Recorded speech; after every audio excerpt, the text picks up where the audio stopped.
Sveiki, mėly Netiks TV žiūrovai. Pasiilgote gatvės šurmulio, o gal norite išbandyti naujus amatus? Šiemet tradicinė kaziuko mugė jums studentams parengė visai netradicinę programą. Eime pasižiūrėti, kas čia vyksta.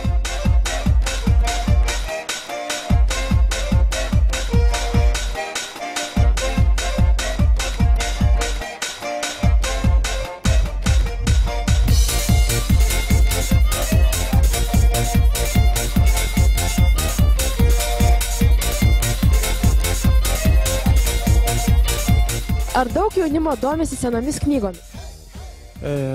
Manau, pakankamai. Jo, gana daug. O ką apskritai manai apie alternatyvę kaziuko mugę? Ar ji reikalinga?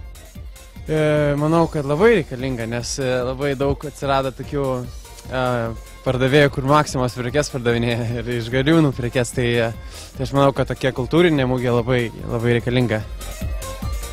O kodėl sugalvojate mokyti audimo?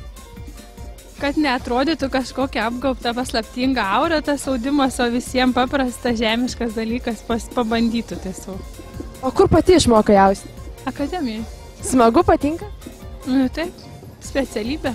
O daug norinčių išmokti austi? Nemažai. Ne, nori pabandyti ir vaikai labai nori pabandyti ir šiaip moterys ir vyrai, daug kas dalyvauja. Ir tie patys studentai iš kitų specialybių.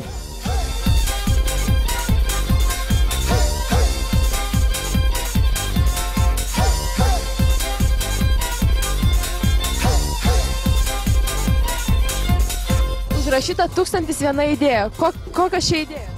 Bet visokiausias idėjas žmonėm, kurie apskritai nesusijęs su dailė, kad pasisemtų iš mūsų kažko, ką galima paprastai visiems prieinamų būdų padaryti. O ar patinka alternatyvi kaziuko mugė? Žinoma, ir ten sakė tokį įdomų dalyką, kad čia kažkas lyg ir nusivylęs, tai mes būtinai palaikom ir prašom, kad visą laiką leistų mums taip dalyvauti. Ar patinka alternatyvi kaziuko mugė? Alternatyvūs dalykai visą laiką yra gerai, tik ne visi, kad žmonės supranta, čia yra vienintelė problema, aš manau.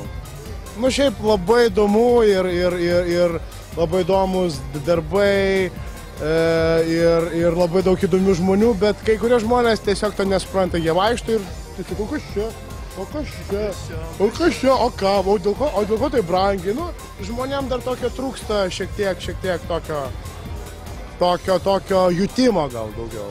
Čia galėjote rasti visko, ko širdis geidžia. Su jumis buvo reporterė Aistė, tiesiogiai iš kaziuko mugės.